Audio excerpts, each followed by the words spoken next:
ಎಲ್ರಿಗೂ ನಮಸ್ಕಾರ. ನಮ್ಮ ಜೊತೆಗೆ ಇವತ್ತು ನೀತಿ ಸಂಘದ ರಾಜ್ಯಾಧ್ಯಕ್ಷರಾದಂಥ ಟಿ ಜಯಂತ್ ಅವರಿದ್ದಾರೆ. ಇವತ್ತಿನ ವಿಷಯ ಒಂದು ಅತ್ಯಂತ ಪ್ರಮುಖ ಮತ್ತು ಐತಿಹಾಸಿಕ ಆದೇಶ ಮಾನ್ಯ ಕರ್ನಾಟಕ ಪೊಲೀಸ್ ಇಲಾಖೆಯಿಂದ ನಿನ್ನೆ ತಾರೀಖು 18/11/2024 ಮತ್ತು ಅದಕ್ಕಿಂತ ಮುಂಚೆನೂ ಕೂಡ ಬೇರೆ ಬೇರೆ ರೀತಿಯ ಆದೇಶಗಳು ಆಗ್ತಾಯಿತ್ತು. ವಿಷಯ ಏನು ಅಂತ ಹೇಳಿದರೆ, ಹಿಂದೂಗಳ ಪವಿತ್ರ ದೇವಸ್ಥಾನವಾದಂಥ ಶ್ರೀ ಕ್ಷೇತ್ರ ಧರ್ಮಸ್ಥಳದ ಹೆಸರಿನಲ್ಲಿ ಏನು SKDRDP ಅಂತ ಒಂದು ಟ್ರಸ್ಟ್ ಮಾಡಿಕೊಂಡು ಆ ಕುಟುಂಬದವರು, ಧರ್ಮೋದ್ಯಮಿಗಳು ಅಂತ ನಾವು ಕರಿತೀವಿ ಅವರಿಗೆ, ಡಾಕ್ಟರ್ ವೀರೇಂದ್ರ ಜೈನ್ ಅವರ ಕುಟುಂಬ SKDRDP ಟ್ರಸ್ಟ್ ಅಂತ ಮಾಡಿಕೊಂಡು ಧರ್ಮಸ್ಥಳದ ಹೆಸರನ್ನು ಮುಂದಿಟ್ಕೊಂಡು BC trust, bank business correspondence trust ಅಂತ ಮಾಡಿ ಬಡ್ಡಿ ಹಣ ಪ್ರತಿ ವಾರ ಅನಧಿಕೃತವಾಗಿ ವಸೂಲಿ ಮಾಡ್ತಾ ಇತ್ತು. ತಾವು ನೋಡ್ತಾ ಇರ್ಬೋದು, ಕಳೆದ ಒಂದು ವರ್ಷದಿಂದ ನಿರಂತರವಾಗಿ ಸೌಜನ್ಯ ಹೋರಾಟದಲ್ಲಿ ಇದ್ದಂತಹ ನಮ್ಮ ಮಹೇಶ್ ಶೆಟ್ಟಿ ತಿಮರೋಡಿ ಅವರ ಒಂದು ಮಾರ್ಗದರ್ಶನದಲ್ಲಿ ಏನೊಂದು ಈ ಹೋರಾಟ ನಡೀತಾ ಇತ್ತು. ಕಳೆದ ಒಂದು 3 ತಿಂಗಳಿನಿಂದ ನಿರಂತರವಾಗಿ ಈ ಮೀಟರ್ ಬಡ್ಡಿ ದಂಧೆ ವಿರುದ್ಧ ನಾವು ಜನಜಾಗೃತಿಯನ್ನು ಮಾಡ್ತಾ ಇದ್ವಿ. ನಿರಂತರವಾಗಿ ನೂರಾರು ಸಾವಿರಾರು ಜನಸಾಮಾನ್ಯರ ಏನು ಈ ಬಡ್ಡಿ ದಂಧೆಯಿಂದ ಬೇಸತ್ತ ಜನಸಾಮಾನ್ಯರ ಮತ್ತು ಸ್ವಸಹಾಯ ಗುಂಪುಗಳ ಮೇಲೆ ಆಕ್ರಮಣ ಮಾಡ್ತಾಯಿದ್ರು SKDRDP ಟ್ರಸ್ಟ್ನವರು. ಅದರ ಕುರಿತಾದಂಥ ನೂರಾರು ವಿಡಿಯೋಗಳು, ಸಾವಿರಾರು ವಿಡಿಯೋಗಳು ಮತ್ತು ನಾವು ಜನಜಾಗೃತಿ ಮೂಡಿಸ್ತಾ ಇರುವಂಥ ಕಾರ್ಯಕ್ರಮಗಳು ಇವತ್ತು ಅದರ ಆಧಾರದ ಮೇಲೆ ಮಾನ್ಯ ನ್ಯಾಯಾಲಯನೂ ಕೂಡ ಆಸಕ್ತಿ ವಹಿಸಿ ಆದೇಶವನ್ನು ಹೊರಡಿಸಿದೆ. ಮತ್ತು ಅದರ ಅನ್ವಯ ಕರ್ನಾಟಕದ ಪೊಲೀಸ್ ಮಹಾನಿರ್ದೇಶಕರು SKDRDP ನಡೆಸ್ತಾ ಇರುವಂತಹ ಅಕ್ರಮ ಮೀಟರ್ ಬಡ್ಡಿ ದಂಧೆ ವಿರುದ್ಧ ಸೂಕ್ತ ಕಾನೂನು ಕ್ರಮವನ್ನು ಜರುಗಿಸಬೇಕು ಅಂತ ಹೇಳಿ ಈ ರಾಜ್ಯದ ಎಲ್ಲ ಜಿಲ್ಲಾ SPಗಳಿಗೆ, ಮಾನ್ಯ ಜಿಲ್ಲಾ SPಗಳಿಗೆ, ಮಾನ್ಯ ಪೊಲೀಸ್ ಕಮಿಷನರ್ಗಳಿಗೆ, ಅವರವರ ವ್ಯಾಪ್ತಿಯಲ್ಲಿ ಬರುವಂಥ ಪೊಲೀಸ್ ಠಾಣೆಗಳಿಗೆ ನಿರ್ದೇಶನವನ್ನು ನೀಡಿ ಎಲ್ಲಿ ಈ SKDRDPಯಿಂದ ಮೀಟರ್ ಬಡ್ಡಿ ದಂಧೆ ನಡೀತಾ ಇದೆ ಅದರ ಬಗ್ಗೆ ಸೂಕ್ತ ಕಾನೂನು ಕ್ರಮವನ್ನು ಜರುಗಿಸಬೇಕು ಅಂತೇಳಿ ಆದೇಶ ಮಾಡಿದ್ದಾರೆ. ಇದು ಇಡೀ ಕರ್ನಾಟಕದ ಇತಿಹಾಸದಲ್ಲಿನೇ, ಬಹುಶಃ ಈ ದೇಶದ ಇತಿಹಾಸದಲ್ಲಿ SKDRDP ಅನ್ನುವಂಥ ಸಂಸ್ಥೆಯ ವಿರುದ್ಧ ಅದರ ವಿರುದ್ಧ ಮಾಡಿದಂಥ ಮೊಟ್ಟ ಮೊದಲನೆಯ ಆದೇಶ. ಇದುವರೆಗೂ ಕೂಡ ನೂರಾರು ಕೇಸ್ಗಳನ್ನು ನಾವು ಕೊಟ್ಟಿದ್ವಿ, ಪ್ರಕರಣಗಳನ್ನು ದಾಖಲಿಸಿದ್ವಿ. ಆದರೆ SKDRDP ಅಂತ ಹೇಳಿದ್ರೆ ಪೊಲೀಸ್ ಸ್ಟೇಷನ್ನೇ ದಾಖಲ ಮಾಡ್ತಿಲ್ಲ. ಯಾಕಂತ ಹೇಳಿದ್ರೆ ಇಲ್ಲ, ಅಯ್ಯೋ ಅದು ಅವ್ರದ್ದು ಹೆಸರೆತ್ತಬಾರ್ದು, SKDRDP ಹೆಸರೆತ್ತಬಾರ್ದು ಅಂತ ಹೇಳಿ ಕಂಪ್ಲೇಂಟ್ ಆದ್ರೆ ಅವ್ರ ಹೋಗಿ ನಮಸ್ಕಾರ ಹೊಡೆದು ಆಮೇಲೆ ಕರಿಕೋಬೇಕಾಗತ್ತೆ, ತಟ್ಟೆ ಅನ್ನ ಹಂಪಲು ಇರ್ಬೇಕಂತ, ಅದಕ್ಕೋಸ್ಕರ ಅದ್ರ ಸಲುವಾಗಿ ಬೇರೆ ಬೇರೆ ಕಾರಣ ಇತ್ತು. ಆದರೆ ಇವತ್ತು ನಾವು ನಿಜವಾಗ್ಲೂ ಕೂಡ ಧನ್ಯವಾದಗಳನ್ನು ಹೇಳ್ತೇವೆ. ಈ ಹೋರಾಟದಲ್ಲಿ ತೊಡಗಿಸಿಕೊಂಡಂತಹ ಪ್ರತಿಯೊಬ್ಬರಿಗೂ ಕೂಡ, ವಿಶೇಷವಾಗಿ ನಮ್ಮ ಜಯಂತ್ ಟಿ ಅವರು ಇರ್ಬೋದು, ಸಂಚಾರಿ ಸ್ಟುಡಿಯೋದ ಸಂತೋಷ್ ಅವರು ಇರ್ಬೋದು, ರವೀಂದ್ರ ಶೆಟ್ಟಿ ಇರ್ಬೋದು, ಮತ್ತು ಈ ಹಿಂದೆ ನಮ್ಮ ಕೂಡ್ಲಾ ರಾಂಪೇಜಿಂದ ಶೈಲಜಾ ಶೆಟ್ಟಿ ಅಂತ ಅವರು, ಮತ್ತು ಮಂಚಿ ವಸಂತ್ ಅಂತ, ಆನಂತರ ಇತ್ತೀಚೆಗೆ ನಮ್ಮ ಕರ್ನಾಟಕ ರಾಜ್ಯ ಮಾಹಿತಿ ಹಕ್ಕು ಸಂಘಟನೆ ನಮ್ಮ ಕುಣಿಗಲ್ ರಮೇಶ್ ಅವರು, ಮತ್ತು ಚೆನ್ನಯ್ಯ ವಸ್ತ್ರದ ಅಂಥೇಳಿ ಕಲಬುರ್ಗಿ ಅವರು, ಆನಂತರ ಹರಪನಹಳ್ಳಿಯಿಂದ ಯಾರು ನಮ್ಮ ರಾಮಕೃಷ್ಣ ಅವರು ಮತ್ತು ಸುರೇಶ್ ಅಂತ ಅನೇಕ, ಮತ್ತು RTIನ ಎಲ್ಲ ಕಾರ್ಯಕರ್ತರು ಇದರಲ್ಲಿ ಕೈ ಜೋಡಿಸಿದರು. ಹಾವೇರಿಯಲ್ಲಿ ಪ್ರಕಾಶ್ ಬಾಂಗ್ರೆ ಅಂಥೇಳಿ ಸಾಲ ಮುಕ್ತ ಭಾರತ, ಅದರ ಟೀಮು ಕೂಡ ಕೈ ಜೋಡಿಸ್ತು. ಹೀಗಾಗಿ ಇವತ್ತು ಇಡೀ ರಾಜ್ಯಾದ್ಯಂತ ಒಂದು ಅವೇರ್ನೆಸ್ ಏನು ಕ್ರಿಯೇಟ್ ಆಯಿತು. ಮತ್ತು ಕೆಲವೊಬ್ಬರು ಇದೇನೋ ಫೇಕ್ ನ್ಯೂಸ್ ಅಂತ ಹೇಳ್ತಾ ಇದ್ದಾರೆ. ಅವರಿಗೆ ದಯವಿಟ್ಟು ಇದನ್ನು ಗಮನಿಸಿ. ಪತ್ರ ಸಂಖ್ಯೆ ನಿಮ್ಗೆ ಓದಿ ಹೇಳ್ತಾ ಇದ್ದೀನಿ, HD/5/PCB/2024 ಇದು ಅಧಿಕೃತವಾದಂಥ SP ಕಚೇರಿಗಳಿಗೂ ಕೂಡ ಇದನ್ನು ಕಳಿಸ್ಕೊಟ್ಟಿದ್ದಾರೆ. ಅದರ ಮಾಹಿತಿನೂ ಕೂಡ ನಾನು FB ಪೋಸ್ಟಲ್ಲಿ ಹಾಕಿದ್ದೀನಿ. ಯಾರಿಗೆ ಏನೇ ಸಂಶಯ ಇದ್ದರೂ ಕೂಡ ಈ ಪತ್ರ ಸಂಖ್ಯೆಯನ್ನು ತೆಗೆದು ತಮ್ಮ ಇದರಲ್ಲಿ ಕೇಳಬಹುದು. ಇದು ಮೊದಲೇ ವಿಚಾರ. ಕೆಲವೊಬ್ಬರು ಹೇಳ್ತಾರೆ ಇದು ಫೇಕ್ ಅಂತ ಹೇಳೋದಕ್ಕೆ ನಾವು ಸಹಿ ಕೆಲವೊಬ್ಬರು ಹಾಕಿದ್ರು. ಇದು ಸಹಿ ಇಲ್ಲದೆ ಇರುವಂಥದ್ದು ಏನೋ DTP ಸೆಂಟರ್ನಲ್ಲಿ. ನಾವು SKDRDP ಸಂಸ್ಥೆ ಅಲ್ಲ. ಇವ್ರು ಏನು ಮಾಡ್ತಾಯಿದ್ರು, SKDRDPದವರು ಮೊದಲಿ ಸ್ಟೇಟ್ಮೆಂಟ್ ಅಂತೇಳಿ ಸಹಿನೂ ಇಲ್ಲ, ಸೀಲೂ ಇಲ್ಲ. ಇವರೇ ಒಂದು ಪ್ರಿಂಟ್ಔಟ್ ಹೊಡಿಸಿ ಇದು ಬ್ಯಾಂಕ್ ಸ್ಟೇಟ್ಮೆಂಟ್ ಅಂತ ಕೊಟ್ಬಿಡ್ತಾರೆ. ಬೋಂಡಾ ಬಜ್ಜಿ ಚುರುಮುರಿ ಕಟ್ಟಾಕಿ ಯೋಗ್ಯ ಅದು. ಅದನ್ನು ಕೊಡ್ತಾ ಬಂದು ಜನರನ್ನ ಮರಳು ಮಾಡ್ತಾ ಬಂದರು. ಅದನ್ನು ಮಾಡೋದು ನಾವೇನು SKDRDP ಸಂಸ್ಥೆಯವರಲ್ಲ. ಇಷ್ಟು ತಮಗೆ ತಿಳಿಸ್ಬೇಕಾಗಿರುವಂಥ ಮಾಹಿತಿ ಮತ್ತು ಕೆಲವೊಬ್ಬರು ಒಂದಿಷ್ಟು ಒಳ್ಳೆಯ ಪ್ರಶ್ನೆಗಳನ್ನ ಕೇಳಿದ್ದಾರೆ. ಈ ಆದೇಶದಿಂದ ನಾವು ಪೊಲೀಸ್ ಠಾಣೆಗೆ ನಾವು ದೂರು ಕೊಡಬಹುದೇ, ಹಾಗಿದ್ರೆ ಯಾವ ಅಂಶದ ಮೇಲೆ ನಾವು ದೂರನ್ನು ಕೊಡಬಹುದು ಅನ್ನುವಂಥ ಕೆಲವೊಂದಿಷ್ಟು ಆರೋಗ್ಯಕರವಾದಂಥ ಪ್ರಶ್ನೆಯನ್ನು ಕೇಳ್ತಾ ಇದ್ದಾರೆ. ನೋಡಿ, ಖಂಡಿತವಾಗಿ ಇದು ದೂರು ಕೊಡಬೇಕು. ಸಾರ್ವಜನಿಕರಿಗೆ ಯಾರಿಗೆ ನೊಂದವರಿದ್ದಾರೆ ಅವರು ದೂರು ಕೊಡಬೇಕು ಅಂತ ಹೇಳಿನೇ ಆದೇಶವನ್ನು ಮಾಡಿದ್ದು. ನಿಮಗೆ ನಮ್ಮ ಜಯಂತರು ಕೊಟ್ಟಂಥ ಈಗ ಯಾರು ಬೇಕು ಅದು ಇದು ಅಂತ ಇದ್ದಾರಲ್ಲ, ಇಲ್ಲಿ ನಮ್ಮ ಹತ್ರ ಏನೇನು ಅರ್ಜಿ ಕೊಟ್ಟಿದ್ದೀವಿ, ನ್ಯಾಯಾಲಯಕ್ಕೆ ಕೊಟ್ಟಿದ್ದೇನೋ, ಮುಖ್ಯಮಂತ್ರಿಗಳಿಗೆ ಏನೇನು ಅರ್ಜಿ ಕೊಟ್ಟಿದ್ದೀವಿ, ಏನೇನು ದಾಖಲೆ ಇಟ್ಟು ಕೊಟ್ಟಿದ್ದೀವಿ, ಮತ್ತು ಇನ್ನು ಕೋರ್ಟ್ನಲ್ಲಿ ಏನೇನು ವ್ಯವಹಾರ ಆಗಿದೆ, ಪ್ರತಿಯೊಂದು ಮಾಹಿತಿನೂ ಕೂಡ ನಮ್ಮಲ್ಲಿ ಇದೆ. ಇದು ಯಾವುದೇ ರೀತಿಯಾದಂಥ ಫೇಕ್ ನ್ಯೂಸ್ ಅಲ್ಲ. ಎಲ್ಲರಿಗೂ ಕೂಡ ನ್ಯಾಯಾಲಯಕ್ಕೆ ನಾವು ಏನೇನು ಅರ್ಜಿ ಹಾಕಿದ್ವಿ ಪ್ರತಿಯೊಂದು ಮಾಹಿತಿ ಇದೆ. ಬೇಕಿದ್ರೆ ಅದನ್ನು ಕೊಡ್ತೀವಿ. ಈಗ ನ್ಯಾಯಾಲಯದಿಂದ ಎಲ್ಲವೂ ಕೂಡ ನಮಗೆ ಮಾಹಿತಿ ಬರ್ತಾನೆ ಇದೆ. ಈಗ ಯಾವ ಅಂಶದ ಮೇಲೆ ದೂರು ಕೊಡಬಹುದು ಅಂತೇಳಿ ನೋಡಿ. ಮೊದಲನೇದಾಗಿ ವಾರದ ಬಡ್ಡಿ ಇವರು ಇಸ್ಕೊಳ್ಳೋ ಹಾಗೇನೇ ಇಲ್ಲ, ವೀಕ್ಲಿ ರಿಕವರಿ ಮಾಡುವಾಗಿಲ್ಲ. RBI ಗೈಡ್ಲೈನ್ಸ್ ಪ್ರಕಾರ ಪ್ರತಿ 3 ತಿಂಗಳಿಗೊಮ್ಮೆ ಕಟ್ಟಬೇಕು. ಇದು ಮೊದಲನೇದು. ವಾರ ಬಡ್ಡಿ ಬಂದು ಮನೆ ತನಕ ಬಂದು ಹಿಂಸೆ ಕೊಟ್ಟು ಕೇಳುವಂಗೇನೇ ಇಲ್ಲ, ಅದು ಅಪರಾಧ ಆಗುತ್ತೆ. ಹೀಗಾಗಿ ಯಾರಾದರೂ ನಾವು ಧರ್ಮಸ್ಥಳದವರು, ಸಂಘದವರು, ನಾವು ಆ ಅಧಿಕಾರಿ, ಯೋಜನಾಧಿಕಾರಿ ಅಂತಂದು ಹೇಳ್ಕೊಂಡು ಮನೆಗೆ ಬಂದು ಕೂತ್ಕೊಂಡ್ರೆ ದಯವಿಟ್ಟು ನೀವು ಪೊಲೀಸರಿಗೆ ದೂರನ್ನು ಕೊಡಬಹುದು. ಯಾಕಂದರೆ ಇದನ್ನು ನಾನು ಹೇಳ್ತಾ ಇಲ್ಲ, ಪೊಲೀಸ್ ಹಿರಿಯ ಅಧಿಕಾರಿಗಳೇ ಈ ಆದೇಶವನ್ನು ಹೊರಡಿಸಿದ್ದಾರೆ. ಅದನ್ನು ನಾನು ಸ್ವಲ್ಪ ವಿಸ್ತೃತವಾಗಿ ಜನಸಾಮಾನ್ಯರ ಗಮನಕ್ಕೆ ತರ್ತಾ ಇದ್ದೀನಿ. ಒಂದನೇದು. ಎರಡನೇದಾಗಿ ರೇಟ್ ಆಫ್ ಇಂಟ್ರೆಸ್ಟ್. ಇವ್ರು ಹೇಳ್ತಾರೆ ನಮ್ಮದು 14%, 18%, ಮುಂಚೆ 18% ಅಂತೇಳಿ ಡಾಕ್ಟರ್ ವೀರೇಂದ್ರ ಹೆಗಡೆ ಅವರೇ ಅಧಿಕೃತವಾಗಿ ಹೇಳಿದರು. ಅದು ಸ್ಟೇಟ್ಮೆಂಟ್ ಕೂಡ ನಮ್ಮ ಹತ್ರ ಇದೆ. ರೇಟ್ ಆಫ್ ಇಂಟ್ರೆಸ್ಟ್ ಇವರು BC ಟ್ರಸ್ಟ್ ಅಂತ ಹೇಳಿದರೆ, BC ಏಜೆಂಟ್, ಇವರು ಬ್ಯಾಂಕಿನ ಒಂದು ಏಜೆಂಟ್. ಇವರು ರೇಟ್ ಆಫ್ ಇಂಟ್ರೆಸ್ಟ್ ಹೇಳೋಂಗಿಲ್ಲ. ರೇಟ್ ಆಫ್ ಇಂಟ್ರೆಸ್ಟ್ ಬ್ಯಾಂಕಿನಿಂದ ನೀವು ಸರಿಯಾದ ಮಾಹಿತಿಯನ್ನು ತಗೊಳ್ಬೇಕು. ಅಲ್ಲಿರೋದು 4ರಿಂದ 7% ಮಾತ್ರ. ಸ್ವಸಹಾಯ ಗುಂಪುಗಳಿಗೆ 7%. ಯಾಕಂತ ಹೇಳಿದ್ರೆ ಅನೇಕ ಗ್ರಾಮಗಳಲ್ಲಿ ಇವತ್ತು ಸಂಜೀವನಿ ಸ್ವಸಹಾಯ ಗುಂಪಿನಿಂದ ಮಾಡಿಕೊಂಡು 8%ಅಲ್ಲಿ ಕೊಡ್ತಾ ಇದ್ದಾರೆ. 1% ಏನೋ ಪ್ರೊಸೆಸಿಂಗ್ ಫೀಸ್ ಏನೋ ತೊಗೋತಾರೆ ಅವರು, 8ರಿಂದ 10% ತೊಗೋತಾರೆ. ಇವರು ಅಧಿಕೃತವಾಗಿ ಹೇಳ್ಕೊತಾ ಇದ್ದಾರೆ 14%, 18% ಅಂತ ಹೇಳಿ. ನೀವು ಕರೆಕ್ಟಾಗಿ ಲೆಕ್ಕ ಹಾಕಿದರೆ ಅದು 40% ದಾಟ್ತಾ ಇಲ್ಲ.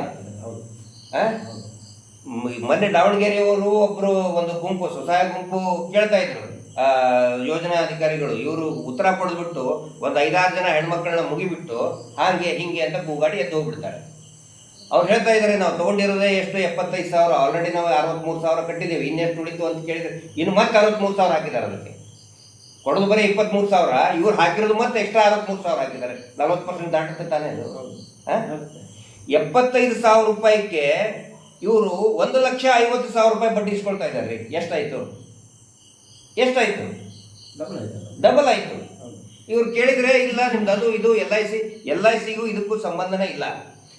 ಎಕ್ಸ್ಟ್ರಾ ಏನಾದರೂ ನೀವು 7%ಗಿಂತ ಜಾಸ್ತಿ ಆಗಿದ್ದರೆ ನೀವು ದೂರು ಕೊಡಿ. ಮೂರನೇ ವಿಚಾರ, ಈ ಏನು LIC ಬಾಂಡು ಅಥವಾ ಜೀವನ್ ಮಧುರ PRK ಬಾಂಡು ಅಂತ ಹೇಳಿ ನಿಮ್ಮ ಕಡೆ ದುಡ್ಡು ವಸೂಲಿ ಮಾಡ್ಕೊಂಡ್ರಲ್ಲ, ಅದು ಶುದ್ಧ ಮೋಸ. ಈಗೀಗ ಒಂದು ವಾರದಿಂದ ತೋರಿಸ್ತಾ ಇದ್ದಾರೆ ಅದನ್ನ ಅವ್ರ ವೆಬ್ಸೈಟ್ನಲ್ಲಿ. ನೋಡಿ ಇದೆ ಅಂತೇಳಿ 20 ವರ್ಷದಿಂದ ಯಾವ ಬಾಂಡು ಕೊಟ್ಟಿಲ್ಲ ಇವರು ಜನಗಳಿಗೆ, ಯಾವ ಬಾಂಡು ಕೊಟ್ಟಿಲ್ಲ. ಎಲ್ಲ ದುಡ್ಡು ಕೂಡ ನುಂಗು ಹಾಕಿದ್ದಾರೆ. ಅದರ ಮಾಹಿತಿಯನ್ನು ಪೊಲೀಸರಿಗೆ ದಯವಿಟ್ಟು ಕೊಡಿ. ಮುಖ್ಯವಾಗಿದ್ದು ಸೇವಿಂಗ್ ಅಕೌಂಟ್, ಉಳಿತಾಯ ಹಣ ಪ್ರತಿ ವಾರ 10ರಿಂದ 100 ರೂಪಾಯಿವರೆಗೆ ತೊಗೊಳ್ತಾ ಬಂದಿದ್ದಾರೆ.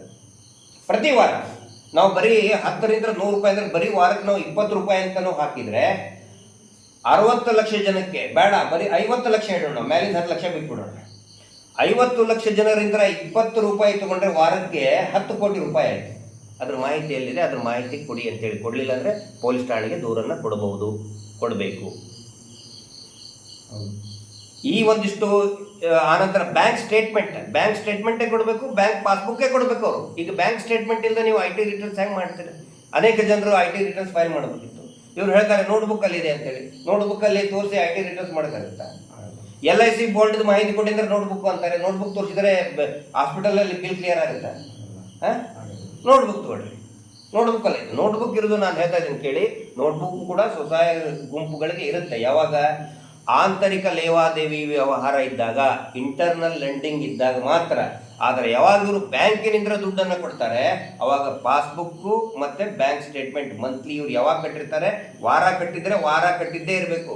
ಎಲ್ಲೂ ಕೂಡ ವಾರ ಕಟ್ಟಿದ ಮಾಹಿತಿ ಇಲ್ಲ. ಇವೆಲ್ಲವುಗಳನ್ನು ಕೂಡ ತಗೊಂಡು ದಯವಿಟ್ಟು ತಾವು ಪೊಲೀಸ್ ಸ್ಟೇಷನ್ಗೆ ಹೋಗಿ ಆನಂತರ ಲೆಕ್ಕ ಚುಕ್ತಾ ಮಾಡಂತ ಹೇಳಿ. ನಮ್ಮ ಕಡೆ ಹೇಳ್ತಾರೆ ಲೆಕ್ಕ ಶುದ್ಧ ಮಾಡೋದು ಅಂತ ಹೇಳ್ತಾರೆ. ಇವ್ರು ನೋಟ್ಬುಕ್ ಅಂತಾರಲ್ಲ, ಅದೇ ನೋಟ್ಬುಕ್ಕಲ್ಲೇ ಬರೀರಿ. ಎಷ್ಟು ವರ್ಷಕ್ಕೆ 7% ಬಡ್ಡಿ ದರದಲ್ಲಿ, ಈ ಹಿಂದೆ ಎಷ್ಟು ಕಟ್ಟಿದಾರಲ್ಲ 7% ಇದ್ರನ್ನೇ ಲೆಕ್ಕ ಮಾಡಿ. ಇಲ್ಲಿವರೆಗೆ ನೀವು ಎಷ್ಟು ಕಟ್ಟಿದ್ದೀರಿ ಆಯಿತು. ಅದರಲ್ಲಿ ನೀವು ಕರೆಕ್ಟಾಗಿ ಲೆಕ್ಕ ಹಾಕಿದರೆ ಇವರೇ ಕೊಡಬೇಕು. SKDRDPನವರೇ ಸಂಘದವ್ರು ಕೊಡಬೇಕಾಗುತ್ತೆ ಸರ್. ಇವಾಗ 10 ವರ್ಷ ಹಿಂದಿಂದ ಕಟ್ಟಿದ್ರೆ ಅಲ್ಲಿಂದ ಇಲ್ಲಿ ತನಕ ಲೆಕ್ಕ ಹಾಕ್ಬೇಕು. ಹೌದು, ಆವಾಗ ರಿಟರ್ನ್ ಇವರಿಗೆ ಬರ್ತದೆ. ನಾನು ಈಗ ಹೇಳ್ತಾ ಇದ್ದೀನಿ ನೋಡಿ, ಈಗ ನ್ಯಾಯಾಲಯದ ಆದೇಶ ಆಗಿದೆ, ಇನ್ನು ಮೇಲಿಂದ ದಯವಿಟ್ಟು ಕಟ್ಟಬೇಡಿ. ನಾವು ನಿಮಗೆ ತಗೊಂಡಂತಹ ಬಾಕಿ ಇದ್ರೆ ಕಟ್ಟಬೇಡಿ ಅಂತ ಹೇಳ್ತಾ ಇಲ್ಲ. ಹೌದು, ಬಾಕಿ ಇದ್ರೆ ದಯವಿಟ್ಟು ಬ್ಯಾಂಕಿಗೆ ಕಟ್ಟಿ ನೀವು. ಯಾಕಂದ್ರೆ ಸಾಲ ಕಟ್ಟಬೇಡಿ ಅಂತ ಹೇಳಬಾರ್ದು. ಯಾವತ್ತಿಗೂ ಸಾಲ ತಗೊಂಡಿರ್ತಾರಂದ್ಮೇಲೆ ಕಟ್ಟಬೇಕು. ನಾವು ಯಾವತ್ತಿಗೂ ಕೂಡ ಇದುವರೆಗೆ ನೀವು ಬಾಕಿ ಇರೋದನ್ನ ಸಾಲ ಕಟ್ಟಬೇಡಿ ಅಂತ ಹೇಳಿಲ್ಲ. ನೀವು ಬ್ಯಾಂಕಿಗೆ ಕಟ್ಟಿ ದಯವಿಟ್ಟು 3 ತಿಂಗಳಿಗೆ ಒಂದ್ಸಾರಿ ಕಟ್ಟಿ. ಕಟ್ಟೋಕ್ಕಿಂತ ಮುಂಚೆ ನಿಮ್ದು ವ್ಯವಹಾರ ಶುದ್ಧ ಆಗಬೇಕು, ಚುಕ್ತ ಆಗಬೇಕು. ಅಂದ್ರೆ ರೇಟ್ ಆಫ್ ಇಂಟ್ರೆಸ್ಟ್ ಬ್ಯಾಂಕಿಗೆ ಹೋಗಿ ಹೇಳಿ, ಎಷ್ಟಪ್ಪ ರೇಟ್ ಆಫ್ ಇಂಟ್ರೆಸ್ಟ್ ಅವ್ರು ಹೇಳ್ಬೇಕಲ್ಲ. ಬ್ಯಾಂಕ್ನವ್ರು ಹೇಳ್ಬೇಕು, ಇವ್ರು ಮೀಡಿಯೇಟರ್, ಇವ್ರು ದಲಾಲರು ಹೇಳಿದಂಗೆ ಕಟ್ಟಕ್ಕಾಗ್ತದ? ಇವಾಗ ಬ್ಯಾಂಕ್ ಅವರು ಮತ್ತೆ SKDRP ಏನು ಅಗ್ರಿಮೆಂಟ್ ಮಾಡಿದ್ದಾರೆ ಅದನ್ನ ಇವಾಗ ತೋರಿಸ್ತಾರೆ. ಅವ್ರದ್ದು ಮಾತ್ರ ತೋರಿಸ್ತಾರೆ. ಅದ್ರ ಬಡ್ಡಿಗೆ ಎಷ್ಟು ಕೊಡ್ಬೋದು, ವಾರಕ್ಕೆ ತಗೊಂಡು ಯಾವ್ದು ನೋಡಿ. ನಾನು ಹೇಳ್ತಾ ಇರೋದು RBI ಗೈಡೆನ್ಸ್ ಪ್ರಕಾರ. ಇಡೀ ದೇಶದಲ್ಲಿ ಬ್ಯಾಂಕಿಂಗ್ ವ್ಯವಸ್ಥೆ, ಲೇವಾದೇವಿ ವ್ಯವಸ್ಥೆ ಎಲ್ಲ ನಡೆಯೋದು ಕೂಡ RBI ಗೈಡ್ಲೈನ್ಸ್ ಪ್ರಕಾರ. ನಾನು ಹೊಸದಾಗಿ ಏನು ಹೇಳ್ತಾ ಇಲ್ಲ. RBI ಗೈಡ್ಲೈನ್ಸ್ ಏನಿದೆ ಅದು ಸರಳ ಭಾಷೆಯಲ್ಲಿ, ಜನಸಾಮಾನ್ಯರ ಭಾಷೆಯಲ್ಲಿ ತಿಳಿಸಿಡುವಂಥ ಪ್ರಯತ್ನವನ್ನು ನಾವು ಮಾಡ್ತಾ ಇದ್ದೀವಿ. RBI ಗೈಡ್ಲೈನ್ಸ್ ಪ್ರಕಾರ ರೇಟ್ ಆಫ್ ಇಂಟ್ರೆಸ್ಟ್ ಎಕ್ಸಿಡ್ ಸ್ವಸಹಾಯ ಗುಂಪುಗಳಿಗೆ 7% ಎಕ್ಸಿಡ್ ಆಗುವಂಗಿಲ್ಲ. RBIನೇ ಒಂದು ಎಕ್ಸಾಂಪಲ್, ಒಂದು 4 ಎಕ್ಸಾಂಪಲ್ ಕೊಟ್ಟು ತೋರಿಸಿದ್ದಾರೆ. ಇಲ್ಲಸ್ಟ್ರೇಷನ್ಸ್ 1, 2, 3, 4 ಅನಕ್ಷರ್ನಲ್ಲಿ ತೋರಿಸಿದ್ದಾರೆ. ಅದ್ರ ಪ್ರಕಾರ ಇದನ್ನು ಮಾಡಿ. ಯಾರು ಪ್ರತಿ 3 ತಿಂಗಳಿಗೆ ಒಂದ್ಸಾರಿ ಕಟ್ಟೋರಿಗೆ ಪ್ರಾಮಾಣಿಕ ಅಂತ ಹೇಳ್ತದೆ ಬ್ಯಾಂಕು. ಏನು ಹೇಳಿ, ಪ್ರತಿ 3 ತಿಂಗಳಿಗೆ ಸರಿಯಾಗಿ ಕಟ್ಟಿದ್ರೆ ಅವ್ರಿಗೆ ಪ್ರಾಮಾಣಿಕರು ಅಂತ ಹೇಳ್ತಾರೆ. ಇವರು ಪ್ರತಿ ವಾರ ಕಟ್ಟಿದಾರಲ್ಲ, 10 ವರ್ಷದಿಂದ, 14 ವರ್ಷದಿಂದ, 5 ವರ್ಷದಿಂದ ಪ್ರತಿ ವಾರ ಕಟ್ಟಿದಾರಲ್ಲ, ಇವರಂತ ಪ್ರಾಮಾಣಿಕರು ಬೇಕಾ? ಭೂಮಿ ಮೇಲೆ ಇಲ್ಲ ಅಂಥವ್ರಿಗೆ ನೋಡಿ. ಇವರು ಅವ್ರ ಮೇಲೆ ಕ್ರಮ ಕೈಗೊಳ್ತೀವಿ ಅಂತ ಹೇಳ್ತಾರೆ ಈ SKDRDPದವರು.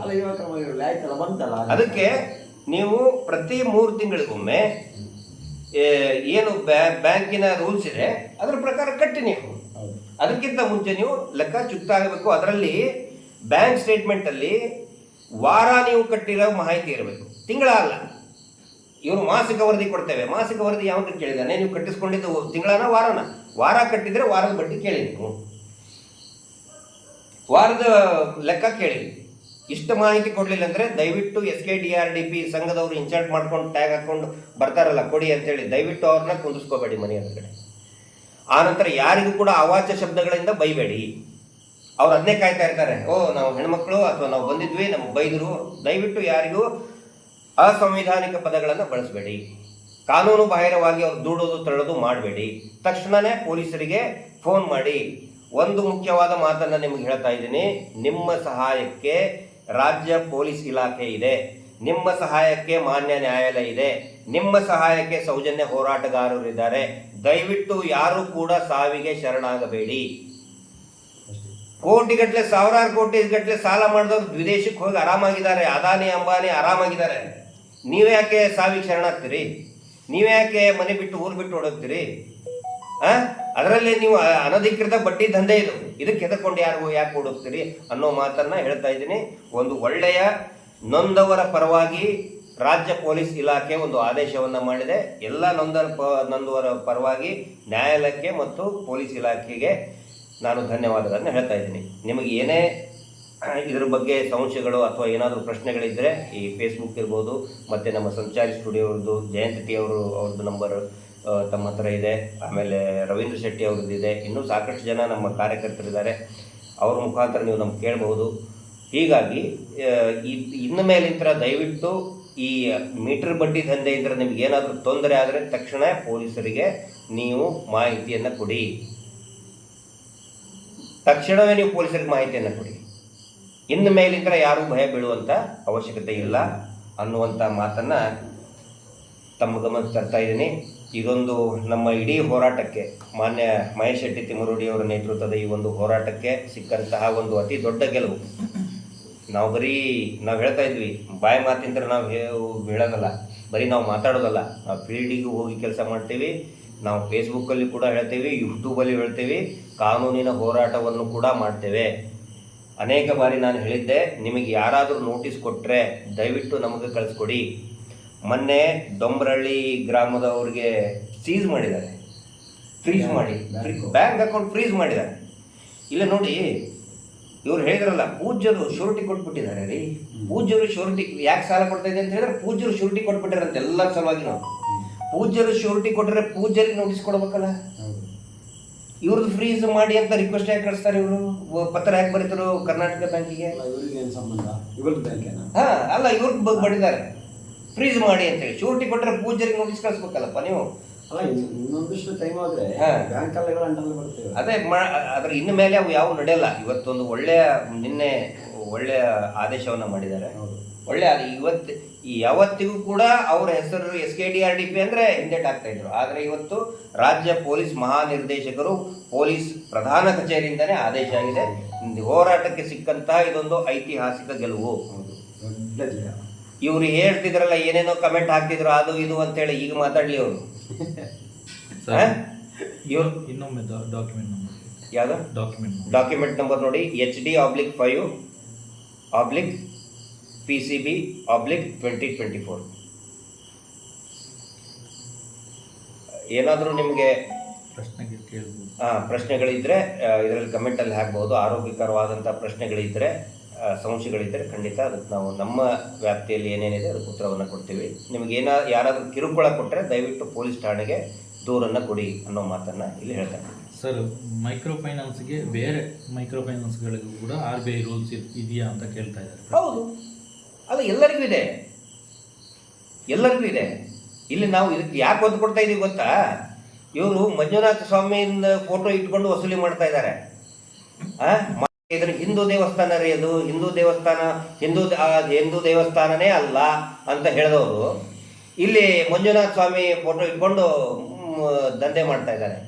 ಬೇರೆಯವ್ರು ಹಂಗೆ ಮಾಡ್ತಾ ಇಲ್ಲಲ್ಲ. ಅವ್ರು ತಪ್ಪು ಮಾಡಿದರೆ ಅವ್ರ ಮೇಲೆ ಕ್ರಮ ಕೈಗೊಳ್ಳಿ. ನಮಗೇನು ಇಂತಲ್ಲಿ ಯಾರ್ದೋ ಪರವಾಗಿ, ನಾವು ಯಾರ್ದೋ ವಿರುದ್ಧವಾಗಿ, ಯಾರ್ದೋ ಪರವಾಗಿ ಯಾವ್ಯಾವ ಮೈಕ್ರೋ ಫೈನಾನ್ಸ್ ಮಾಡ್ತಾ ಇದೆ ಅವರೆಲ್ಲರ ವಿರುದ್ಧ ಕೂಡ ಕ್ರಮ ಕೈಗೊಳ್ಳಿ. ಸರ್, 20 ವರ್ಷದಿಂದ ನೀವು ಎಲ್ಲಿದ್ದೀರಾ, ಈಗ ಕೇಳ್ತಾ ಇದ್ದೀರಾ ಅಂತ ಕೇಳ್ತಾ ಇದ್ದಾರೆ. ಏನೇನು 20 ವರ್ಷ ಆಯ್ತು? 20 ವರ್ಷದಿಂದ ಸೌಜನ್ಯ ಹೋರಾಟ ಇದ್ದಿದ್ದಿಲ್ಲ. 20 ವರ್ಷದಿಂದ ಸೌಜನ್ಯ ಹೋರಾಟ ಇದ್ದಿದ್ದಿಲ್ಲ. ಹಂಗಿದ್ರೆ ಕೇಳ್ರಿ, ಇಲ್ಲಿ ಬ್ರಿಟಿಷರು ಬಂದು 300 ವರ್ಷ ಆದ್ಮೇಲೆ ಸ್ವಾತಂತ್ರ್ಯ ಸಿಕ್ತು 1947ಕ್ಕೆ. 300 ವರ್ಷದಿಂದ ನೀವು ಎಲ್ಲಿದ್ರಿ ಅಂತೇಳಿ ಮಹಾತ್ಮ ಗಾಂಧೀಜಿಗೆ, ಭಗತ್ ಸಿಂಗ್ಗೆ ಕೇಳಿದ್ರಿ ಏನಂತ ಹೇಳಿದ್ರು? ಜನರಿಗೆ ಯಾವಾಗ ಜಾಗೃತಿ ಬರ್ತದೆ ಅವಾಗ ಹೋರಾಟ ಪ್ರಾರಂಭ ಆಗುತ್ತೆ, ಅವಾಗ ಜನರಿಗೆ ಸತ್ಯಾಂಶ ಹೊರಗಡೆ ಬರ್ತದೆ. 20 ವರ್ಷದ ಹಿಂದೆ ಒಂದು ಪ್ರಶ್ನೆ ಮಾಡೋ ಧೈರ್ಯನೂ ಯಾರು ಮಾಡ್ತಾ ಇರಲಿಲ್ಲ. ಇವತ್ತು ಸೌಜನ್ಯ ಹೋರಾಟದಿಂದ ಇಷ್ಟೊಂದು ಶಕ್ತಿ ಬಂದಿದೆ, ಪ್ರಶ್ನೆ ಮಾಡುವಂತಹ ಶಕ್ತಿ ಜನಸಾಮಾನ್ಯರಲ್ಲಿ ಬಂದಿದೆ. ಹೀಗಾಗಿ ಇವತ್ತು ಯಶಸ್ಸು ಕಾಣ್ತಾ ಇದೆ. ನಿರ್ಣಯ ಪುಸ್ತಕ ಸರಿಯಾಗಿ ನೋಡಿದ್ರೆ ಎಲ್ಲ ಹಣೆ ಬಾರಿ ಗೊತ್ತಾಗ್ತದೆ ಅಂತ ಹೇಳ್ತಾ ಇದ್ದಾರೆ. ನಿರ್ಣಯ ಪುಸ್ತಕ? ಯಾವ ನಿರ್ಣಯ ಪುಸ್ತಕ ತಗೊಂಡು? ಅದೇ ಗೊತ್ತಿದೆ, 20 ರೂಪಾಯಿ ಸಂಘದ್ದು ನಿರ್ಣಯ ಪುಸ್ತಕದಲ್ಲಿ ಎಲ್ಲ ಇರುತ್ತೆ, ಲೆಕ್ಕಾಚಾರ ಮಾಡಿದ್ರೆ ಗೊತ್ತಾಗ್ತದೆ ಅಂತ. ಆಯ್ತು, ನಿರ್ಣಯ ಪುಸ್ತಕ ತಗೊಂಡು ಹೋಗಿ IT ಡಿಪಾರ್ಟ್ಮೆಂಟಲ್ಲಿ ಕೊಡೋದು ಹೇಳಿ ಅದನ್ನ. ಇದರಲ್ಲಿ ಬಿದ್ದಿರ್ತ ಪಾಪ ಆಸ್ಪತ್ರೆಯಲ್ಲಿ ಮೊನ್ನೆ ಕ್ಯಾನ್ಸರ್ ಆಗಿ ಒಬ್ರು ಸತ್ರು. ಅವ್ರಿಗೆ ಒಂದು ಬಿಲ್ ಸದ್ಯ ಕ್ಲಿಯರೆನ್ಸ್ ಆಗಲಿಲ್ಲ. ಈ ಪುಸ್ತಕ ಒಯ್ದು ಕ್ಲಿಯರೆನ್ಸ್ ಮಾಡಿಕೊಡ್ತಾರ? IT ರಿಟರ್ನ್ಸ್ ಕಟ್ ಅಂತ ಹೇಳಿ ನಿರ್ಣಯ ಪುಸ್ತಕ ತಗೊಂಡು ಸಿವಿಲ್ ಸ್ಕೋರ್ ಜಾಸ್ತಿ ಆಗುತ್ತೆ. ನಿರ್ಣಯ ಪುಸ್ತಕ ತೋರಿಸಿದ್ರೆ ಸಿವಿಲ್ ಸ್ಕೋರ್ ಜಾಸ್ತಿ, ನಿರ್ಣಯ ಪುಸ್ತಕ ತೋರಿಸಿದ್ರೆ ಸಿವಿಲ್ ಸ್ಕೋರ್ ಜಾಸ್ತಿ ಆಗುತ್ತಾ ಇವ್ರಿಗೆ? ಸರ್, ಇವಾಗಲೇ ಇಷ್ಟೊತ್ತು ಈಗ ಮನೆಗೆ ಹೋಗಿ, ಈಗ ನಮಗೆಲ್ಲ ಹೇಳ್ತಾ ಇದ್ರು, ಮನೆಗೆ ಹೋಗಿ ನೀವು ಸುಳ್ಳು ಮಾಹಿತಿ ಕೊಡ್ತಾ ಇದ್ದೀರಾ, ಅಪಪ್ರಚಾರ ಮಾಡ್ತಾ ಇದ್ದೀರಾ ಅಂತ ಹೇಳ್ತಾ ಇದ್ದಾರೆ. ನೀವು ಕೋರ್ಟಿಗೆ ಹೋಗಿ ಅಂತ ಹೇಳ್ತಾ ಇದ್ದಾರೆ. ಇವಾಗ ಕೋರ್ಟಿಂದ ಆದೇಶ ಬಂತಲ್ಲ ಈಗ ಸಂತೋಷ. ಕೋರ್ಟಿಂದಲೇ ಬಂತು, ಕೋರ್ಟಿನ ಆದೇಶದ ಮೇರೆಗೆ ಜ್ಞಾಪಕ ಪತ್ರವನ್ನು ಕಳಿಸಿದ್ದಾರೆ. ಸರ್ ಇನ್ನು ಮುಂದಕ್ಕೆ ಏನಾಗ್ಬೋದು ಸರ್? ಇನ್ನು ಮುಂದಕ್ಕೆ ಅವ್ರ ಮೇಲೆ ಕೇಸ್ ರಿಜಿಸ್ಟರ್ ಆಗುತ್ತೆ. ವೀರೇಂದ್ರ, ನಾವು ಹೇಳ್ತಾ ಇದ್ದೀವಿ, ದಯವಿಟ್ಟು ಕೇಸನ್ನು ರಿಜಿಸ್ಟರ್ ಮಾಡಿ ಪೊಲೀಸ್ ಠಾಣೆಯಲ್ಲಿ, ಪೊಲೀಸ್ ಸ್ಟೇಷನ್ನಲ್ಲಿ. ಅಲ್ಲಿರುವಂತಹ ಈಗ ಆನಂತರ ಇನ್ನು ಕೆಲವೊಬ್ರು ಯಾರು ಲೀಡರ್ಗಳನ್ನ ಮುಂದಿಟ್ಕೊಂಡು ದುಡ್ಡು ಕಟ್ಟ್ರಿ ಅಂತ ಹೇಳ್ತಾ ಇದ್ರು. ನಾನು ಹೇಳ್ತಾ ಇದ್ದೀನಿ, ದಯವಿಟ್ಟು ಆ ಲೀಡರ್ಗಳಿಗೆ ನಿಮ್ಗೆ ಗೊತ್ತಿರಲಿ, ಇದೊಂದು ಮೋಸದ ಆಟ. ನಿಮ್ಮನ್ನ ಸಿಲುಕಿಸ್ತಾ ಇದ್ದಾರೆ, ನಿಮ್ಮನ್ನ ಸಿಲುಕಿಸಿ ಅವ್ರು ಪರಾಗ್ತಾರೆ. ಅಯ್ಯೋ ಪೂಜ್ಯರು, ನಾವೇನು ಗೊತ್ತಿಲ್ಲ, ಇವರು ದೇವ್ರಿಗೆ ಭೂಮಿ ಮೇಲೆ ನಡೆದೇ ಹೆಂಗೆ ಗೊತ್ತಾಗುತ್ತೆ ಅಂತ ಕೇಳ್ಬಿಡ್ತಾರೆ. ಅವರು ಪರಾರಿ ಆಗಿಬಿಡ್ತಾರೆ. ಸಿಕ್ಕಾಕೊಳ್ಳೋದು ನೀವು ಗ್ರಾಮದಲ್ಲಿ ಲೀಡರ್ಗಳು ಇರ್ತಾರಲ್ಲ, ಪಂಚಾಯತಿ ಮೆಂಬರ್ಗಳು, ಲೀಡರ್ಗಳು, ತಾಲೂಕ್ ಪಂಚಾಯತಿ, ಎಕ್ಸ್-MLA, ಆನಂತರ ಇನ್ನೇನು MLA ಕ್ಯಾಂಡಿಡೇಟು, ಅವ್ರನ್ನೆಲ್ಲ ಕಳಿಸಿ ನೀವು ವ್ಯವಹಾರ ಸುತ್ತು ಮಾಡ್ತಾ ಇದ್ದೀರಲ್ಲ, ನಾಳೆ ನಿಮ್ಮನ್ನು ಸಿಕ್ಕಾಕಿಸ್ತಾರೆ. ಅವರು ನಿಮ್ಮನ್ನು ಸಿಕ್ಕಾಕಿಸಿ ಅವ್ರು ಪಾರಾಗ್ತಾರೆ. ಹೀಗಾಗಿ ಯಾರಾದರೂ ನಿಮ್ಮ ಮೇಲೆ ದಬ್ಬಾಳಿಕೆ ಮಾಡಿದರೆ ದಯವಿಟ್ಟು ಕಾನೂನಿನ ಮೊರೆ ಪೊಲೀಸ್ ಸ್ಟೇಷನ್ ಕಂಪ್ಲೇಂಟ್ ಕೊಡಿ. 112 ಗುಂಪು ಕಟ್ಕೊಂಡು ಬಂದರೆ ದಯವಿಟ್ಟು ಇಮಿಡಿಯೇಟಾಗಿ 112ಗೆ ಕರೆ ಮಾಡಿ. ಸರ್ ನೀವೇನು ಈಗ ಪೋಸ್ಟ್ ಹಾಕಿದ್ದೀರಾ ಫೇಸ್ಬುಕ್ಕಲ್ಲಿ, ಡಾಕ್ಯುಮೆಂಟ್ ಹಾಕಿದ್ದೀರಾ, ಸುಳ್ಳದು ನೀವೇ ಪ್ರಿಂಟ್ ಮಾಡಿ ಹಾಕಿರೋದು? ಇವ್ರಿಗೆ ಎಲ್ಲ ಸರ್ಕಾರಿ ಇದನ್ನು ಕೂಡ ಸುಳ್ಳೆ. ಸೋಮನಾಥ್ ನಾಯಕರು ಎಷ್ಟೊಂದು ದಾಖಲೆ ಕೊಟ್ಟರು. ಸೋಮನಾಥ್ ನಾಯಕರು, ರಂಜನ್ ರಾಯರು ಎಷ್ಟೊಂದು ದಾಖಲೆ ಕೊಟ್ಟರು. ಅದು 7 ಎಕರೆ ಇದೆಯಲ್ಲ, ಅದು ಏನಂತದು, ಭೂರಹಿತ ಕೃಷಿ ಕಾರ್ಮಿಕ ವೀರೇಂದ್ರ ಜೈನ್ ಅವರ ತಮ್ಮ ಹರ್ಷೇಂದ್ರ ಜೈನ್, ಅವ್ನು 1000 ಎಕರೆ ಇದೆ ರೀ ಅವ್ರದ್ದು. 1000 ಎಕರೆ ಇದ್ರು ಕೂಡ ಅದು ನಾನು ಭೂರಹಿತ ಕೃಷಿ ಕಾರ್ಮಿಕ ಅಂತೇಳಿ 7 ಎಕರೆ ಕಟ್ಟಿದ್ದಾನೆ ಲೋಫರ್ ಅವನು. 420. ಪುತ್ತೂರಿನ AC ಅವರೇ ಆದೇಶ ಮಾಡಿದ್ದಾರೆ. ಅದು ಸುಳ್ಳು ದಾಖಲೆನಾ? ಇವರಿಗೆ ಎಲ್ಲಾ ಸರ್ಕಾರಿ ಇದನ್ನೇ ಸುಳ್ಳು. ಇವರಿಗೆ ಯಾರು ಏನೇ ಕೊಟ್ಟರು ಕೂಡ ಸುಳ್ಳು ದಾಖಲೆನೆ. ಇವ್ರದೊಂದು ಬಜ್ಜಿ ಬೂಂಡ ಹಾಕೋದು ಒಂದು ಕಾಪಿ ಇರ್ತಾರೆ, ಕೆಳಗಡೆ ಸೈನೇ ಮಾಡಲ್ಲ ಇವರು. ಯಾವುದಕ್ಕೂ ಕೂಡ ಇದುವರೆಗೂ ಸ್ಟೇಟ್ಮೆಂಟ್ಗೆ ಸೈನೇ ಮಾಡಲ್ಲ. ಅದು ಮಾತ್ರ ಒರಿಜಿನಲ್. ಸಹಿ ಮಾಡಿಲಾರದೆ ಇರೋದು ಒರಿಜಿನಲ್ ಇವರಿಗೆ. ಇವ್ರು ನೋಡಿ, ಜನರನ್ನ ಇಷ್ಟು ವರ್ಷ ಇದೇ ರೀತಿ ಹುಚ್ಚರನ್ನಾಗಿ ಮರಳು ಮಾಡಿದ್ದಾರೆ. ಪೂಜ್ಯರು ಮುಂಚೆ ನೋಡಿ ಮಂಜುನಾಥ ಸ್ವಾಮಿನ ಮುಂದಿಟ್ಟು ಹೆದರ್ಸಿದ್ರು. ಆಮೇಲೆ ಈಗ ನಾವು ಹೋರಾಟ ಪ್ರಾರಂಭ ಆದ್ಮೇಲೆ ಪೊಲೀಸರನ್ನ ಇಟ್ಟು ಹೆದರ್ಸಕ್ ಪ್ರಾರಂಭ ಮಾಡಿದ್ರು. ಈಗ ಅದು ಹೋಯ್ತು. ಈಗ ಪೊಲೀಸರು ನಿಮ್ಮ ವಿರುದ್ಧ, ನಾನು ಯಾರು ಸಾಲ ತಗೊಂಡಿದ್ದೀರಿ ಅವ್ರಿಗೆ ಹೇಳ್ತಾ ಇದ್ದೀನಿ, ಪೊಲೀಸರು ನಿಮ್ಮ ವಿರುದ್ಧ ಅಲ್ಲ, ಪೊಲೀಸರು ನಿಮ್ಮ ಪರವಾಗಿದ್ದಾರೆ. ನೊಂದವರ ಪರವಾಗಿ ಪೊಲೀಸ್ ಇಲಾಖೆ ಇದೆ ಅನ್ನೋದಕ್ಕೆ ಈ ಆದೇಶ ಸಾಕ್ಷಿ. ಪೊಲೀಸರಿಗೆ ಹೆದರಬೇಡಿ. ಇನ್ಮೇಲೆ ಅವ್ರು ಹೇಳ್ತಾ ಇದ್ರಲ್ಲ, ಪೊಲೀಸರ ಕಡೆ ಕಳಿದ್ರೆ SP ಫೋನ್ ಮಾಡಿದ್ರು. SP ಅಂದ್ರೆ ಸೇವಾ ಪ್ರತಿನಿಧಿ SP ಅಂತ ಹೇಳೋರು ಇವರು. ಈಗ ಒರಿಜಿನಲ್ SPನೇ ಹೇಳ್ತಾ ಇದ್ದಾರೆ, ಬನ್ನಿ ನಿಮ್ಗೆ ತೊಂದರೆ ಆದರೆ ಬನ್ನಿ ಕಂಪ್ಲೇಂಟ್ ಕೊಡಿ ಅಂತ ಹೇಳಿ. ದಯವಿಟ್ಟು ನೀವು ಹೋಗಿ ಪೊಲೀಸ್ ಸ್ಟೇಷನ್ಗೆ, ದಯವಿಟ್ಟು ನೀವು ಫೋನ್ ಮಾಡಿ ಅವರಿಗೆ, ಯಾರು ನಿಮ್ಮ ಸೇವಾ ಪ್ರತಿನಿಧಿ, ಯೋಜನಾಧಿಕಾರಿ, ದುಡ್ಡು ಕಟ್ಟು ವಾರ ಬಂದು ತೊಂದರೆ ಕೊಡ್ತಾ ಇದ್ರಲ್ಲ, ನೀವು ಅವ್ರ ಮನೆಗೆ ಹೋಗಿ. ಈಗ ಬಾ ಮಗನೇ ಲೆಕ್ಕ ಚುಟ್ಟ ಮಾಡೋದ್ರೆ, ಬಾ ನೋಟ್ಬುಕ್ಕಲ್ಲಿ ಬರೀ ಅಂತ ಹೇಳಿ. ಬರೀ ನಿಮ್ಮ ನೋಟ್ಬುಕ್ನಲ್ಲೇ ಬರೀ 10 ವರ್ಷದಿಂದ 5 ವರ್ಷದಿಂದ 15 ವರ್ಷದಿಂದ ವಾರ 7% ಲೆಕ್ಕ ಹಾಕು, ಉಳಿದಿದ್ದು ನನಗೆ ಕೊಡು ಅಂತ ನೀವು ಗಟ್ಟಿಬಿಡಿ ಅವರಿಗೆ. ನೀವು ಗಟ್ಟಿಬಿಡಿ. ಜನರಿಗೆ ಹೇಳ್ತಾ ಇದ್ದೀನಿ ನಾನು, ಇಷ್ಟು ವರ್ಷ ನಿಮ್ಗೆ ಜೀವ ತಿಂದ್ರಲ್ಲ, ನೀವು ಅವ್ರ ಜೀವ ತಿಂದ್ರಿ. ಫೋನ್ ಮಾಡಿ ಅವರಿಗೆ, ಕೊಡು 7% ಅಂತ, 4 ನಂತರ 7% ಕೊಡು ವಾಪಸ್ ದುಡ್ಡನ್ನಂತ. ಇವರೇ ಕೊಡಬೇಕು. SKDRDP ವೀರೇಂದ್ರ ಜೈನೇ ಕೊಡಬೇಕು ದುಡ್ಡು ಅವ್ರಿಗೆ. ಹೌದು. ಈಗ ಮತ್ತೆ ಲಾಭಾಂಶ, ಬ್ಯಾಂಕ್ನವರು ಸಾಲ ಕೊಟ್ರೆ ಇವ್ರು ಹೆಂಗ್ರಿ ಲಾಭಾಂಶ ಹಂಚ್ತಾರೆ? ಕಾಮನ್ ಸೆನ್ಸ್ ತಿಳಿಯಲ್ವ? ಇದು ದನ ಕಾಯನ್ಗೂ ತಿಳಿತದೆ. ನಾವು ಕೊಡೋದಲ್ಲ, ಬ್ಯಾಂಕ್ ಕೊಡೋದು ಸಾಲ. ಬ್ಯಾಂಕ್ ಸಾಲ ಕೊಟ್ರೆ ನೀವ್ ಹೆಂಗ್ರಿ ಲಾಭಾಂಶ ಹಂಚ್ತೀರಿ? ಶಿರೂರಿನಲ್ಲಿ ಲಾಸ್ ಅಲ್ಲಿ ಇದ್ದೇವೆ ಅಂತ ಹೇಳ್ತಾರೆ. ಲಾಸ್ ಅಲ್ಲಿ ಇದ್ದೇವೆ ಅಂತ ಹೇಳ್ತಾರೆ. ಲಾಭರಹಿತ ಟ್ರಸ್ಟ್ ಅಂತ ಹೇಳ್ತಾರೆ. ಲಾಭರಹಿತ ಟ್ರಸ್ಟ್ ಸರ್ 600 ಕೋಟಿ ಎಲ್ಲ ಕೊಟ್ಟರು ಸರ್. 600 ಕೋಟಿ ನಮ್ಗೆ ಕೇಳಕ್ ಲೆಕ್ಕ ಹಾಕಿದ್ರೆ ಮೊನ್ನೆ ನಾವು ಸಂತೋಷ ಲೆಕ್ಕ ಹಾಕಿದ್ವಿ. ಎಷ್ಟು ಬಂದ್ರಿ? ಒಬ್ಬರಿಗೆ 1500, 800, 600, 100, 150 ರೂಪಾಯಿ. ಒಂದು ದಿನಕ್ಕೆ ಪಾಪ 1000 ರೂಪಾಯಿ ಕೂಲಿ ತಗೊಳ್ತಾನ್ರಿ. 1000 ರೂಪಾಯಿ ತಗೊಳಕ್ 100 ರೂಪಾಯಿ ತಗೊಳಕ್ 1000 ರೂಪಾಯಿ ಕೂಲಿ ಬಿಟ್ಟು ಹೋಗ್ಬೇಕ. ಅವ್ರನ್ನ ಧರ್ಮಸ್ಥಳಕ್ಕೆ ಕೊಡ್ತಾ ಇದ್ದಾರೆ. ಆಮೇಲೆ ಹೋಗ್ತಾರೆ, ಹೋಗಿ ದೇವಸ್ಥಾನಕ್ಕೆ ಉಸ್ತು ಬನ್ನಿ ಅಂತ ಗುಂಡಿ ಹಾಕಿ ಪ್ರಸಾದ ಅಲ್ಲೇ ಮುಗೀತು ಅಷ್ಟೇ. 600 ಕೋಟಿ ಯಾರಿಗೆಲ್ಲ ಕೊಟ್ಟಿದ್ದೀರಾ ಅಂತ ದಾಖಲೆ ಕೊಡಿ ಅಂತ ಚಾಲೆಂಜ್ ಮಾಡಿದೀವಿ ನಾವು. ಕೊಡ್ಲಿ, ಯಾರ್ಯಾರು ಕೊಟ್ಟಿದ್ದೀರಿ? ಈಗ ನೋಡಿ, ಶ್ರೀಗಳನ್ನ ಗುರುಗಳನ್ನ ಕರೆಸಿದ್ರು, ಕಂದಿ ಶ್ರೀಗಳು ನಮ್ಮ ಹಿಂದೂಗಳ ಗುರುಗಳನ್ನ ಕರೆಸಿ ದೊಡ್ಡದೇನೋ ಡ್ರಾಮಾ ಮಾಡಿದ್ರು. ಆಟ ನಡೀಲಿಲ್ಲ. ನಿರ್ಮಲಾಕ್ಕನಿಗೆ ಕರೆಸಿದ್ರು, ಕೊಳೆ ತೊಳ್ಕೋಬೇಕು ಅಂತ ಹೇಳಿ. ನಿರ್ಮಲಾಕ್ಕ ಬಂದ್ರು, ನಿರ್ಮಲಾಕ್ಕ ಮಾತಾಡಿದ್ರು, ನಿರ್ಮಲಾಕ್ಕ ಹೋದ್ರು. ಹೋದ್ಕೊಳ್ಳೆ ಇದು ಬಿತ್ತಿಲ್ಲಿ ಬಿತ್ತು, ಕೊಳೆ ತೊಳಕ್ ಆಗ್ಲಿಲ್ಲ. ಕಮೆಂಟ್ ಎಲ್ಲ ಆಫ್ ಮಾಡಿದ್ರು. ಎಲ್ಲ ಕಮೆಂಟ್ ಆಫ್ ಮಾಡಿ ಇದೇ ರೀತಿ ಮಾಡ್ತಾ ಹೋಗ್ತಾ ಇದ್ರು. ಈಗ ಇನ್ನು ಬರುತ್ತೆ, ಇನ್ನೂ ಬರ್ತದೆ. ಇನ್ನೂ ಇದೆ, ಸಾಕಷ್ಟಿದೆ ಆಟ ಆಡಲಿ. ಆದರೆ ಒಂದು ವಿಷಯ ಜನಸಾಮಾನ್ಯರ ಗಮನಕ್ಕೆ ದಯವಿಟ್ಟು ಇನ್ನು ಬಳಿಕ ನೀವು ಬಾಕಿ ಇದ್ದರೆ ಖಂಡಿತವಾಗಿ ಬ್ಯಾಂಕಿಗೆ ಕಟ್ಟಿ, ನ್ಯಾಯಯುತವಾಗಿ ಕಟ್ಟಿ. ಈ ಮಿಡಲ್ ಏಜೆನ್ಸಿ ಏನಿದೆ, ಮೀಡಿಯೇಟರ್, ದಲಾಲಿ, ಕಮಿಷನ್ ಏಜೆಂಟ್, SKDRDP ಏನಿದೆ, ದಯವಿಟ್ಟು ದುಡ್ಡು ಕಟ್ಟಿ ಮೋಸ ಹೋಗಬೇಡಿ. ತೊಂದರೆ ಆದರೆ ದಯವಿಟ್ಟು ಪೊಲೀಸ್ ಸ್ಟೇಷನ್ಗೆ ಮಾಹಿತಿಯನ್ನು ಕೊಡಿ. ಇಷ್ಟು ಇವತ್ತಿನ ಇನ್ನೊಮ್ಮೆ ಈಗ ಹೇಳ್ತಾ ಇದ್ದಾರೆ, ಇನ್ನು ಮುಂದಕ್ಕೆ Google pay, phone pay start ಆಗ್ಬೋದು ಅಂತ ಹೇಳ್ತಾ ಇದ್ದಾರೆ. ಅಲ್ಲ ಸರ್, ಸ್ಟಾರ್ಟ್ ಆಗ್ಬೋದು. ಕೇಂದ್ರ ಸಚಿವ ಬಂದ್ರಲ್ಲ ಸರ್, ಹಣಕಾಸು ಸಚಿವರು, ಅವರಿಗೆ ಇದ್ರ ವಿಷಯ ಗೊತ್ತಿಲ್ವ ಸರ್? ಈ ಕ್ಯಾಶ್ ಕೊಡಬಾರ್ದಂತ, ಎಲ್ಲ ಗೂಗಲ್ ಪೇ ಮಾಡ್ಬೇಕಂತಲ್ಲ, ಆನ್ಲೈನ್ ಮಾಡ್ಬೇಕಂತ. ನೋಡಿ, ಕಾಯಿಪಲ್ಲೆ ಕೊತ್ತಂಬರಿ ಚೂಡು ಮಾಡೋಳು ಪೇಟಿಎಂ ಅಂತ ಇಟ್ಕೊಂಡಿರ್ತಾಳೆ. ಒಂದು ಕೊತ್ತಂಬರಿ ಚೂಡು ಮಾರೋಳು, ಹೌದು, ಸೌತೆಕಾಯಿ ಮಾರೋಳು, ಅವರು ಪೇಟಿಎಂ. ಇವ್ರಿಗೆ ಗೊತ್ತಿಲ್ವಾ ಸರ್? ವಿಷಯ ತೋರಿಸ್ತಾರೆ ಸರ್, ಇದಕ್ಕೆ ಹಾಕಿ ಅಂತ ಹೇಳಿ. ಇವರಿಗೆ ಪ್ರತಿಯೊಂದು ಕ್ಯಾಶ್, ಯಾಕಂದ್ರೆ ಬ್ಲ್ಯಾಕ್ ಮನಿ ದಂಧೆ ಮಾಡ್ತಾ ಇದಾರಲ್ಲ ಇವರು. ಎಲ್ಲರಿಗೂ 1000 ಕೋಟಿ, ಒಂದು ವಾರಕ್ಕೆ 1000 ಕೋಟಿ ರೂಪಾಯಿ ಟರ್ನ್ ಓವರ್ ಬ್ಲ್ಯಾಕ್ ಮನಿ. ಇವ್ರಿಗೆ ಅಷ್ಟು ಗೊತ್ತಿಲ್ಲ. ಈಗ ಮೊನ್ನೆ ಪ್ರತಿಯೊಂದನ್ನು ಅವ್ರ ಅಕೌಂಟಿಗೆ ಹಾಕಬೇಕು ಅಂತ ಹೇಳ್ತಾ ಇದ್ದಾರೆ. ಇಷ್ಟು ದಿನ ಅಕೌಂಟು ಎಲ್ಲಿ ಹೋಗಿತ್ತು? ಮತ್ತು ಅದೇ ಅಕೌಂಟನ್ನು ಫ್ರೀಸ್ ಮಾಡಕ್ಕೆ ಹೇಳಿದಾರಲ್ಲಪ್ಪ ನೀವು. ಏನು ರೈಟ್ಸ್ ಇದೆ ನಿಮಗೆ? ಯಾವ ಅಕೌಂಟಿಗೆ ದುಡ್ಡು ಹಾಕಿ ಅಂತ ಹೇಳ್ತಿದ್ರಲ್ಲ, ಅದೇ ಅಕೌಂಟನ್ನು ಫ್ರೀಸ್ ಮಾಡಿ ಅಂತ ಲೆಟರ್ ಕೊಟ್ಟಿದ್ದೀರಲ್ಲ ನೀವು ಡೊಂಬ್ರಳ್ಳಿಯಲ್ಲಿ, ಮೈಲಾರ ಪಂಚಾಯತಿಯಲ್ಲಿ. ಅಲ್ಲ, ಅದು ಕೇಳಿಸ್ಕೊಂಡಲ್ಲ ಅದು ಮ್ಯಾನೇಜರು. ನೋಡಿ, ಇವ್ರದ್ದು ನಾನು ಹೇಳಿದ್ನಲ್ಲ, ಇವ್ರ ಸಿದ್ಧಾಂತ, 2 ಸಿದ್ಧಾಂತ. ಒಂದು ಸೆಟ್ಟಿಂಗು, ಇನ್ನೊಂದು ಫಿಟ್ಟಿಂಗ್. ಸೆಟ್ಟಿಂಗ್ ಯಾರಿಗೆ ಮಾಡಿದ್ದಾರೆ? ಮಾಧ್ಯಮದವರಿಗೆ. ಆ್ಯಕ್ಚುಲಿ ಇದು ಆದೇಶ ಏನಿದೆ, ಬ್ರೇಕಿಂಗ್ ನ್ಯೂಸ್ ಬರಬೇಕು ಟಿ ವಿ ಚಾನಲ್, ಪೇಪರ್ನಲ್ಲಿ ಬರಬೇಕು, ಒಬ್ಬರು ಮಾತಾಡ್ತಾ ಇಲ್ಲ. ಸೆಟ್ಟಿಂಗು, ಬ್ಯಾಂಕ್ನವ್ರ ಜೊತೆಗೆ ಸೆಟ್ಟಿಂಗು, ಆಫೀಸರ್ ಜೊತೆಗೆ ಸೆಟ್ಟಿಂಗು.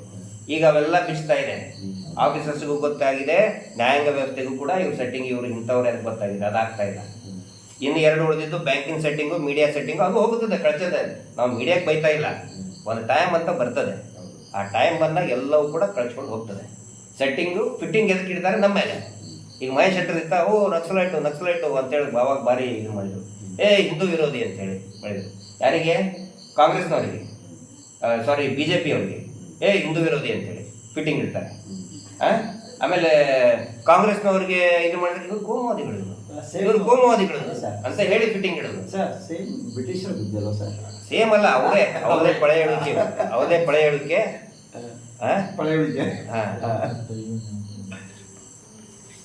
ಸರ್, ಇನ್ನೊಮ್ಮೆ ಈಗ SKDRDP ಯಲ್ಲಿ ಈಗ ನೊಂದವರಿಗೆ ಸಾಲ ಕಟ್ತಾ ಇದ್ದಾರೆ, ಮುಗಿತಾ ಇಲ್ಲ ಅಂತವರಿಗೆ ಏನೇನು ದಾಖಲೆ ಕೇಳಬೇಕು? ಕಟ್ಟುವುದೇ ಬೇಡ, ಫಸ್ಟು ಬ್ಯಾಂಕ್ ಪಾಸ್ಬುಕ್ ಕೊಡ್ಲಿ, ಅಧಿಕೃತ ಬ್ಯಾಂಕ್ ಪಾಸ್ಬುಕ್ಕು.